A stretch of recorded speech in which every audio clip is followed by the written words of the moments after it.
Eu quero compartilhar uma palavra com você muito interessante, tá? Que está escrito em 2 Crônicas, capítulo 32. Vou ler aqui, verso 1.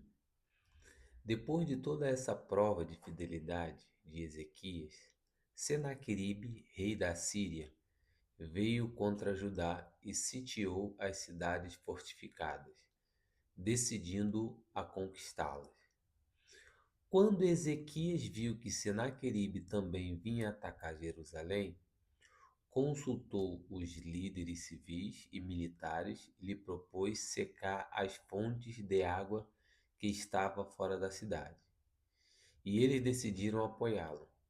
Então juntaram um número grande de pessoas e secaram todas as fontes de água e o ribeiro que corria no meio dessa região. Isso foi feito para que, quando chegasse os reis da Assíria, não encontrassem água em abundância. Olha que coisa assim interessante, eu estava hoje meditando sobre isso. Olha que coisa assim bem interessante. Primeira coisa, vou só te contextualizar aqui, né? A gente vê que Senaqueribe decide atacar, né, a cidade e aí primeira coisa que Ezequias faz, ele vai consultar. A Bíblia fala aqui bem claro. Quando Ezequias viu que Senaqueribe também vinha atacar Jerusalém, consultou os líderes civis, militares e lhe propôs secar as fontes de água que estavam fora da cidade. Essa atitude, por quê? A água, na realidade, é indispensável para um exército, quanto mais numa guerra. Então, você vê que estrategicamente ele decide secar as fontes. Vinícius, qual é a aplicabilidade dessa palavra na nossa vida? Porque às vezes a gente está sofrendo alguns ataques na nossa vida, seja na vida espiritual, seja na vida sentimental, seja na vida financeira, na vida familiar, enfim. E a gente não percebe qual é a fonte que tem alimentado esses ataques. Primeira coisa que a gente precisa fazer é secar essa fonte. Qual é a fonte que alimentou ou que tem alimentado o inimigo que tem ganhado força na sua vida? Então, primeira coisa que você precisa fazer é secar a fonte.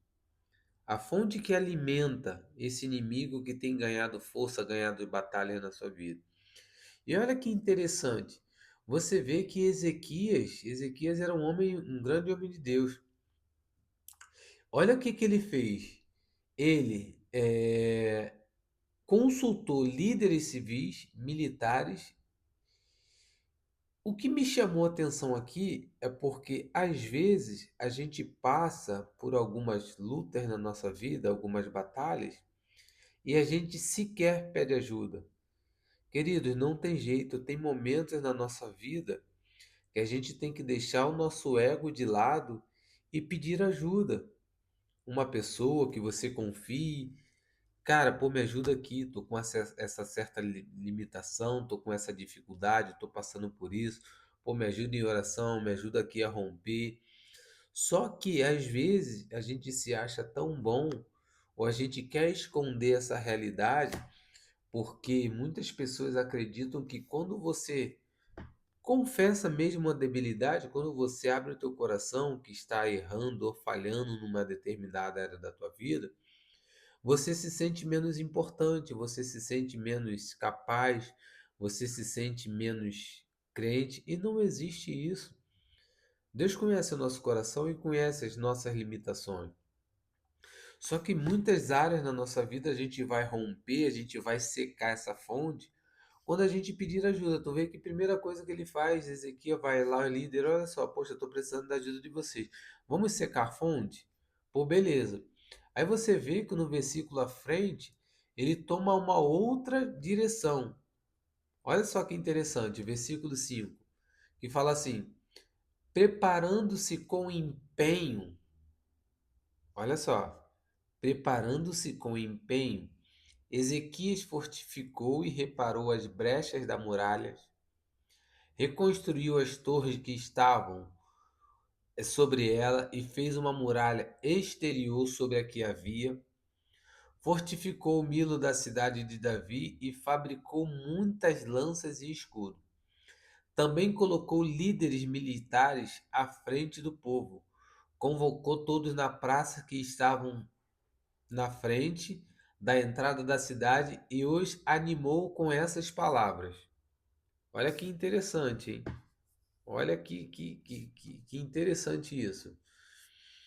Sejam fortes e corajosos, não tenham medo, nem se espante perante o rei da Assíria e o exército numeroso que ele traz contigo, porque conosco há algo muito maior do que com ele.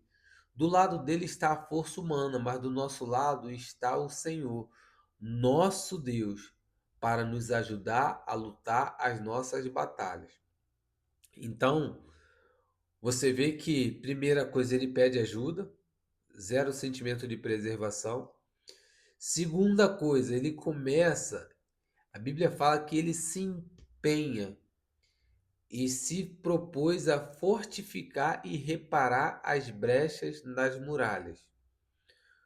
Será que a gente de fato tem se empenhado para poder sair dessa situação que nós estamos? Nós estamos enfrentando algumas batalhas na nossa vida, seja ela qual for, em qual âmbito for. Mas será que está havendo um empenho da nossa parte? Será que está tendo de verdade o empenho em fechar as brechas da nossa vida? Será que a gente tem reparado os nossos muros? Será que a gente está usando as ferramentas corretas e adequadas? Porque a Bíblia aqui fala que ele fabricou lanças e escudos. Será que a gente tem entendido, de fato, quais são as armas que a gente precisa utilizar? Então, assim, ele pega, coloca alguns líderes em algumas posições estratégicas e tem uma palavra no seu coração que ele libera no versículo 7. Sejam fortes e corajosos. Não tenha medo. Não se espante perante o rei da Síria e o exército numeroso que ele traz contigo. Tem algumas guerras que espantam a nossa vida. Você vê aqui que ele fala: não tenha medo do exército numeroso. Era numeroso o exército. Tem gigante pra gente que, tipo assim, parece invencível. Tem situações na nossa vida que parece que a gente não vai vencer. Mas assim, eu quero liberar uma palavra sobre você e eu também estou debaixo dessa palavra. Sejam fortes, sejam corajosos, não tenha medo, não se espante, feche as brechas, seca a fonte, não alimente o inimigo. E outra coisa, saiba que aquele que está com você, que é o nosso Senhor Deus, ele é mais forte do que todos eles. Não tenha medo, faça a tua parte e Deus com certeza vai fazer a dele. Depois, se você quiser ler, quer terminar essa leitura aí, é uma boa assim, palavra. E aí continua, né? O povo teve confiança nas palavras de Ezequiel, o rei de Judá. Então, resumindo aqui, o povo ele ganha essa batalha. Então, assim, qual é a área da sua vida que você precisa ganhar essa batalha? Será que você está utilizando as ferramentas certas? Secou as fontes para deixar de alimentar os inimigos? Pediu ajuda quando necessário?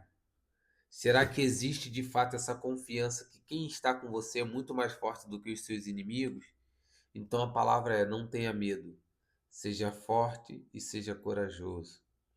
Feche as muralhas, feche as brechas, deixa de alimentar o inimigo e caminhe debaixo da direção de Deus, porque é maior o que está em nós do que aquele que está no mundo. Amém? Então eu queria assim liberar essa palavra sobre a tua vida. Se agarre nessa palavra. Não há nada que Deus não possa fazer. Não há guerra nenhuma que Deus não possa mudar o quadro. Não há homem, não há situação, não há nada que Deus não possa fazer. Então somente creia, seja forte e corajoso. No nome de Jesus, amém.